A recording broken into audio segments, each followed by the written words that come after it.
नमस्कार। आकाशवाणी जयपुर अजमेर से प्रस्तुत हैं प्रादेशिक समाचार।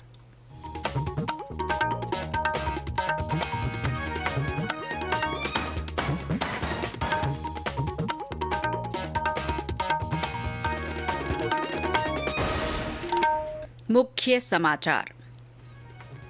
विधानसभा चुनाव प्रचार के लिए 3 दिन बाकी, स्टार प्रचारकों के दौरे चरम पर।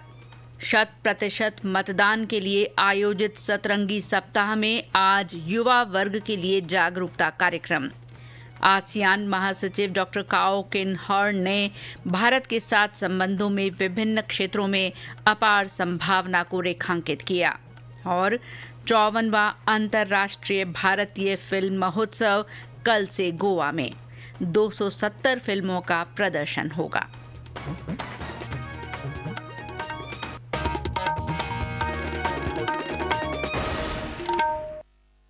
समाचारों के साथ मैं शीला चावला। और अब समाचार विस्तार से। प्रदेश में विधानसभा चुनाव के लिए सभी राजनीतिक दलों के स्टार प्रचारक आज अपनी पार्टी प्रत्याशियों के लिए प्रचार में जुटे रहे। भाजपा के शीर्ष नेता और प्रधानमंत्री नरेंद्र मोदी ने आज पाली और पीलीबंगा में जनसभाओं को संबोधित किया। श्री मोदी ने कहा कि प्रदेश में महिला अत्याचार बढ़ा है और राजस्थान इस मामले में पूरे देश में शीर्ष पर आ गया है। उन्होंने भ्रष्टाचार और तुष्टीकरण को लेकर भी राज्य सरकार की आलोचना की। श्री मोदी ने केंद्र सरकार की विभिन्न योजनाओं का जिक्र करते हुए कहा कि गरीब, पिछड़े और साधनहीन लोगों की तकलीफ दूर करना उनका मकसद है। हमने वाइब्रेंट विलेज योजना शुरू की। वाइब्रेंट विलेज योजना से हमारे बॉर्डर के गांव और विकसित होंगे, वहां सुविधाएं और तेजी से पहुंचेगी और वहां पर्यटन भी बढ़ेगा। देश के बड़े और चौड़े हाईवे हो, इकोनॉमिक कॉरिडोर हो, वे इस क्षेत्र की ताकत बढ़ाने वाले हैं। महसाणा, भटिंडा, गुरदासपुर गैस पाइपलाइन के पाली हनुमानगढ़ खंड को लोकार्पण का अवसर मुझे हाल में ही मिला था। इससे क्षेत्र में बहनों को पाइप से सस्ती गैस का रास्ता साफ हुआ है। यहाँ गैस आधारित उद्योगों और गाड़ियों के लिए नए अवसर बने हैं। श्री मोदी ने आज शाम बीकानेर में रोड शो भी किया। दूसरी ओर कांग्रेस के राष्ट्रीय अध्यक्ष मल्लिकार्जुन खड़गे का आज श्रीगंगानगर और हनुमानगढ़ में चुनावी रैलियों को संबोधित किया। उन्होंने कहा कि कांग्रेस के नेताओं ने देश के लिए बलिदान दिया है।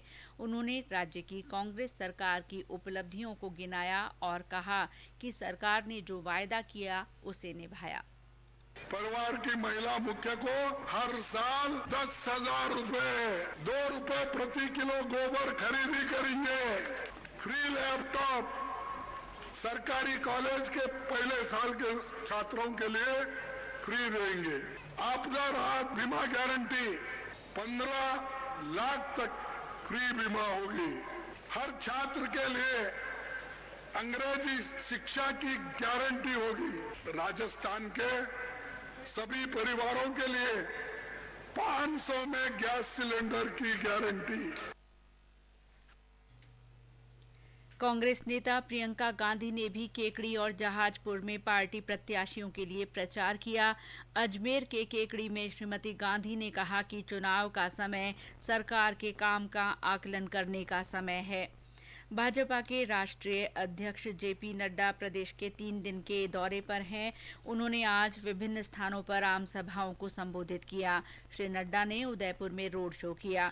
भाजपा नेता योगी आदित्यनाथ ने जयपुर के पास आमेर में जनसभा को संबोधित किया। इसके अलावा भाजपा की ओर से हेमंत बिस्व शर्मा, स्मृति ईरानी, पीयूष गोयल, गजेंद्र सिंह शेखावत, वसुंधरा राजे समेत अन्य स्टार प्रचारक विभिन्न स्थानों पर पार्टी प्रत्याशियों के लिए चुनाव प्रचार में जुटे रहे।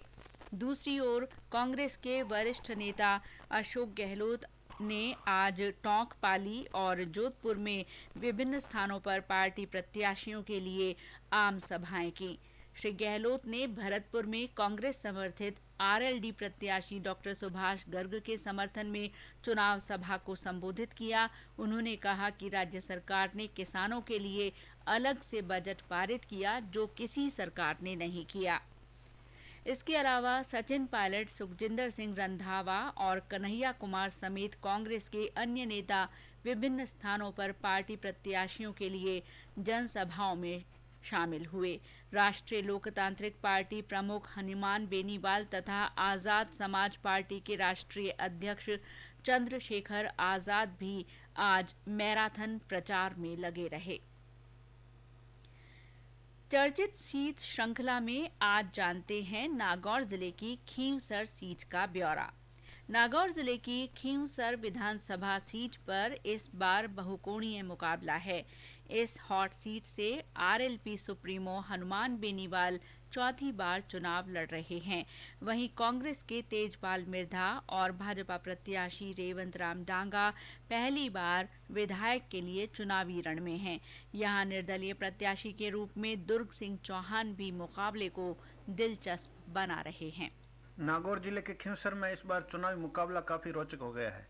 खींवसर विधानसभा सीट बनने के बाद से यहां लगातार बेनीवाल परिवार का कब्जा रहा है। इस बार भी 3 बार के विधायक और राष्ट्रीय लोकतांत्रिक पार्टी प्रमुख हनुमान बेनीवाल यहां से चुनाव लड़ रहे हैं। भाजपा ने आरएलपी छोड़कर आए रेवंत राम डांगा को टिकट दिया है। कांग्रेस ने कुचेरा नगर पालिका के अध्यक्ष तेजपाल मिर्धा पर दांव खेला है। वहीं 2008 और 13 में चुनाव में दूसरे स्थान पर रहे दुर्ग सिंह चौहान भी निर्दलीय के रूप में ताल ठोककर मुकाबले को चतुष्कोणीय बना रहे हैं। खींवसर में 2,82,000 से अधिक मतदाता हैं। पिछले विधानसभा चुनाव में श्री बेनीवाल ने करीब 17,000 वोटों से कांग्रेस के शिवाय सिंह चौधरी को हराया था। इसके बाद वे एनडीए गठबंधन से नागौर लोकसभा सीट से सांसद चुने गए और उपचुनाव में उनके छोटे भाई नारायण बेनीवाल ने कांग्रेस के हरेंद्र मिर्धा को करीब 4,600 वोटों से पराजित किया था। लगातार 4 चुनाव में बेनीवाल बंधुओं ने जीत हासिल कर अपना प्रभाव कम किया है। खींवसर क्षेत्र में अच्छी क्वालिटी का लाइमस्टोन निकलता है जिसकी देश विदेश में मांग है। यहाँ मूंग, बाजरा, कपास के साथ नागौरी कसूरी मेथी का भी बड़े पैमाने पर उत्पादन किया जाता है। यहाँ गाँव में नहर का पानी मिले, लाइमस्टोन की छोटी छोटी लीज मिले और कृषि मंडी विकसित हो जैसे प्रमुख मुद्दे हैं। इसके अलावा चिकित्सा सुविधाएं बढ़ाने और कॉलेज व्याख्याताओं के पद भरने की भी मांग है। इन सभी बिंदुओं को ध्यान में रखकर जनता अपना जनप्रतिनिधि चुनने वाली है। श्यामलाल, आकाशवाणी समाचार, नागौर। 25 नवंबर को होने वाले विधानसभा चुनाव में अधिकाधिक मतदान के लक्ष्य को लेकर आयोजित किए जा रहे सतरंगी सप्ताह में आज युवा वर्ग के लिए मतदान जागरूकता के कार्यक्रम आयोजित किए गए।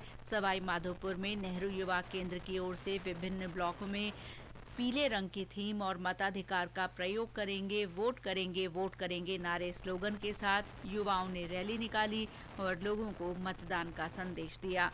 शहरी क्षेत्र में कम मतदान वाले इलाकों में युवाओं ने उदासीन शहरी मतदाताओं को रैली के माध्यम से वोट डालने का संदेश दिया। सादुल शहर और श्रीगंगानगर में विभिन्न शिक्षण संस्थाओं के विद्यार्थियों ने मतदाताओं को जागरूक करने के लिए रैली निकाली। बाड़मेर में सतरंगी सप्ताह में आज मतदाता रैली के जरिए युवा मतदाताओं ने मताधिकार का इस्तेमाल करेंगे, वोट करेंगे का संदेश दिया। इससे पहले जागरूकता रैली में शामिल संभागियों को मतदान करने की शपथ दिलाई गई। टोंक के देवली के कॉलेज में भी जागरूकता कार्यक्रम हुआ। विधानसभा चुनाव के मद्देनजर और लोकतंत्र का उत्सव मनाने के लिए आकाशवाणी समाचार जयपुर की ओर से मतदाता जागरूकता के वास्ते संदेश श्रृंखला चलाई जा रही है। इसमें श्रोता अपना संदेश भेजकर आम जन को वोट डालने के लिए प्रोत्साहित कर सकते हैं। आज का संदेश बालोतरा जिले के श्रोता ने भेजा है। आकाशवाणी के सभी श्रोताओं को प्यार भरा नमस्कार। शेंद्री जिला बालोतरा से मैं गणेश चौधरी। 25 नवंबर को मतदान दिवस है। चुनाव लोकतंत्र का उत्सव है, लोकतंत्र का पर्व है। तो आइए हम सब मिलकर अपना अमूल्य वोट 25 नवंबर यानी मतदान दिवस को अवश्य डालें। नमस्कार। हमारे अन्य श्रोता भी अपने संदेश रिकॉर्ड कर या टाइप कर हमारे व्हाट्सएप नंबर 9414052368 पर भेज सकते हैं। ये समाचार आकाशवाणी जयपुर अजमेर से प्रसारित किए जा रहे हैं। आसियान के सेक्रेटरी जनरल डॉक्टर काओ किम हॉर्न ने कहा है कि आसियान भारत संबंध 30 वर्ष से निरंतर आगे बढ़ रहे हैं। डॉक्टर हॉर्न ने ASEAN India media exchange programme के तहत इंडोनेशिया का दौरा कर रहे भारतीय मीडिया प्रतिनिधिमंडल से मुलाकात के दौरान कहा कि भविष्य में सामुद्रिक, डिजिटल इकोनॉमी, कनेक्टिविटी जैसे क्षेत्रों में आपसी संबंधों के विकास की अपार संभावनाएं हैं। ASEAN is a maritime community. India is a maritime nation. We can collaborate in the maritime sector, for example, maritime cooperation, which is under one of the 4 priority areas under the ASEAN outlook on the Indo-Pacific, but also we can work together in areas of digital economy, sustainability, of course also in the renewable energy sector, people exchange, connectivity. I think so many areas of cooperation that we put together. Of course, we stand to benefit from growing partnership between us and India. Doctor Horn ने कहा कि Israel Hamas संघर्ष जैसे मुद्दों का एकमात्र उपाय शांतिपूर्ण बातचीत है। प्रतिनिधिमंडल का नेतृत्व आकाशवाणी जयपुर के निदेशक समाचार नीलेश कालभोर ने किया। 54वां अंतर्राष्ट्रीय भारतीय फिल्म महोत्सव कल गोवा में शुरू हो रहा है। उद्घाटन समारोह शाम को बाम्बोलिम में श्यामा प्रसाद मुखर्जी इंडोर स्टेडियम में संपन्न होगा। इस वर्ष के महोत्सव में ब्रिटिश फिल्म कैचिंग डस्ट पहली और अमेरिका की फेदरवेट फिल्म अंतिम होगी। सत्यजीत रे life time achievement award Hollywood अभिनेता और निर्माता माइकल डगलस को दिया जाएगा। 9 दिन तक चलने वाले इस महोत्सव में 4 स्थानों पर 270 फिल्में प्रदर्शित की जाएंगी। संसदीय कार्य मंत्रालय ने संविधान दिवस मनाने के सिलसिले में नागरिकों को संविधान प्रश्नोत्तरी और प्रस्तावना को ऑनलाइन पढ़ने की प्रतियोगिता में शामिल होने के लिए आमंत्रित किया है। मंत्रालय ने लोगों की अधिकतम भागीदारी सुनिश्चित करने के लिए 2 वेब पोर्टल शुरू किए हैं। आमजन वेबसाइट readpreamble.nic.in और constitutionquiz.nic.in पर जाकर संविधान की प्रस्तावना पढ़ सकते हैं और प्रतियोगिता में भाग लेने का प्रमाण पत्र प्राप्त कर सकते हैं। और अंत में मुख्य समाचार एक बार फिर। विधानसभा चुनाव प्रचार के लिए 3 दिन बाकी हैं। इसे देखते हुए स्टार प्रचारकों का दौरा चरम पर है। 100% मतदान के लिए आयोजित सतरंगी सप्ताह में आज युवा वर्ग के लिए जागरूकता कार्यक्रम हुए। आसियान महासचिव डॉक्टर काओ किन हॉर्न ने भारत के साथ संबंधों में विभिन्न क्षेत्रों में अपार संभावना को रेखांकित किया है।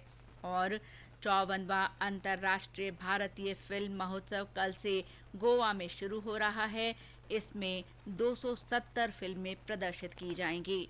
इसके साथ ही प्रादेशिक समाचार बुलेटिन समाप्त हुआ। नमस्कार।